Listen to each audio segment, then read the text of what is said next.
Vadodara central જેલના 200થી વધુ કર્મચારીઓ માસ સેલ પર ઉતરી ચૂક્યા છે। સેન્ટ્રલ જેલ બહાર મહિલા અને પુરુષ કર્મચારીઓ મોટી સંખ્યામાં એકઠા થયા।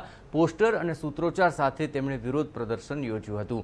રાજ્ય સરકારે તાજેતરમાં જાહેર કરેલા 550 કરોડના પેકેજમાં સેન્ટ્રલ જેલના કર્મચારીઓને અન્યાય થયો હોવાની રજૂઆત કરવામાં આવી। જેલ સિપાઈ, હવાલદાર અને સુબેદારનો ગ્રેડ પે અન્ય રાજ્યોના પ્રમાણમાં ખૂબ જ ઓછો છે। તેને બદલે 2800, 3600 અને 4200 કરવાની સેન્ટ્રલ જેલના કર્મચારીઓ દ્વારા માંગ કરવામાં આવી છે। આ સાથે જૂની પેન્શન યોજના લાગુ કરવામાં આવે। હાલમાં જે રીતે અન્ય સરકારી વિભાગોમાં હિતોની રક્ષા માટે સંગઠનો બનાવવાનો અધિકાર છે, તે મુજબ ગુજરાત જેલ પોલીસે પણ પોતાનું યુનિયન અથવા સંગઠન બનાવવા અધિકાર આપવાની પણ માંગ કરવામાં આવી છે। સરકાર માટે એક સાંધે ત્યાં તીર તૂટે જેવી સ્થિતિ સર્જાયેલી છે। એલઆરડી આંદોલનને સમાપ્ત કરવા માટે સુરક્ષા ભથ્થું આપવામાં આવ્યું, પરંતુ જે નિયમોને આધીન રહીને એલઆરડીની ભરતી કરવામાં આવે છે, એ જ રીતે જેલ કર્મચારીઓની પણ ભરતી કરવામાં આવે છે। પરંતુ જેલ કર્મચારીઓને આ જે લાભ છે તેનાથી વંચિત રાખવામાં આવ્યા, પરંતુ જે રીતે લાભો આપવા જોઈએ તે લાભો આપવામાં આવતી નથી। ફરજ છે તે ફરજ એ જ રીતે લેવામાં આવે છે અને તેને કારણે જેલ કર્મચારીઓ જે રાજ્યના અલગ અલગ વિસ્તારોની અંદર વિરોધ કરી રહ્યા છે, આ જ રીતે વડોદરા સેન્ટ્રલ જેલ ખાતે પણ 200 જેટલા જે કર્મચારીઓ છે તેઓનું વિરોધ પ્રદર્શન ગોઠવવામાં આવેલું છે। અત્યારે આપ જોઈ રહ્યા છો કે જે જેલ કર્મચારીઓ છે તેઓ મોટી સંખ્યામાં એકત્ર થયા છે અને પોતાની જે માંગણીઓ છે તેનો ઉકેલ લાવવા માટે માંગ કરી રહ્યા છે। શું મુખ્ય માંગણીઓ છે અને કેટલા સમયથી તમને આ મુદ્દે અસંતોષ છે?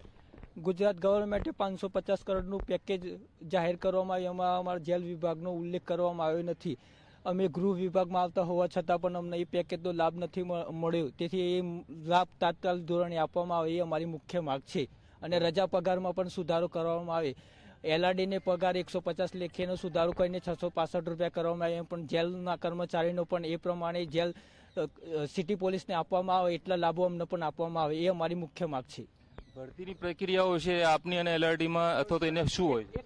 ભરતી પ્રક્રિયા છે એલઆરડી વાળા જ કરે છે, આરામ, અનારામ, જેલ વિભાગ અને એસઆરપી।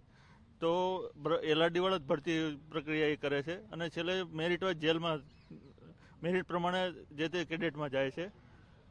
ભરતી પ્રક્રિયા જો એક હોય તો પછી ધારાધોરણો કેમ અલગ અલગ, પગારનું ધોરણ કેમ અલગ? જે રીતના અન્ય જે એજન્સીઓ છે તેઓને લાભ આપવામાં આવ્યા, તમને નહીં આપવા પાછળનું શું કારણ દર્શાવવામાં આવે છે? કારણ કે તમે લાંબા સમયથી તમારું યુનિયન અને તમારા જે આગેવાનો છે તે માંગ કરી રહ્યા છે। એ જ અમારી માંગ છે કે અમે જો આપણે જેલ ખાતું બી અમારો એક પોલીસનો જ ભાગ છે। અમે એક સ્ટોર જેવી કામગીરી કરીએ છીએ, જે પ્રોડક્શન આપણે પોલીસ કરે છે એને અમે સાચવીએ છીએ। તો પછી સરકારશ્રીએ જો પોલીસને બધાને પેકેજ આપ્યું હોય તો અમને શા માટે બાકાત રાખ્યા?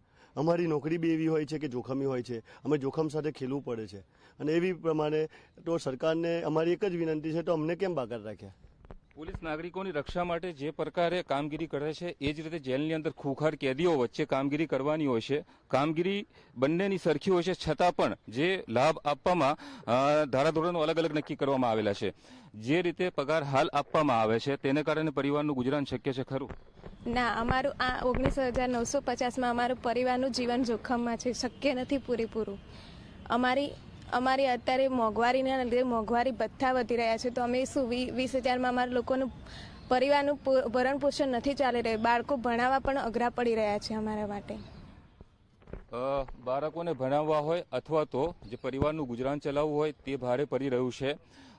વારંવારની જે માંગણીઓ છે છતાં પણ કોઈ જ સરકાર દ્વારા આ જ પ્રશ્નનો ઉકેલ લાવવામાં નથી આવી રહ્યો। ત્યારે હવે જોવાનું એ છે કે જેલ કર્મચારીઓ દ્વારા જે આંદોલન શરૂ કરવામાં આવ્યું છે તેને કારણે તેઓને ન્યાય મળે છે કે કેમ। કેમેરામેન નિકિશ સોની સાથે યુનુસ ગાઝી,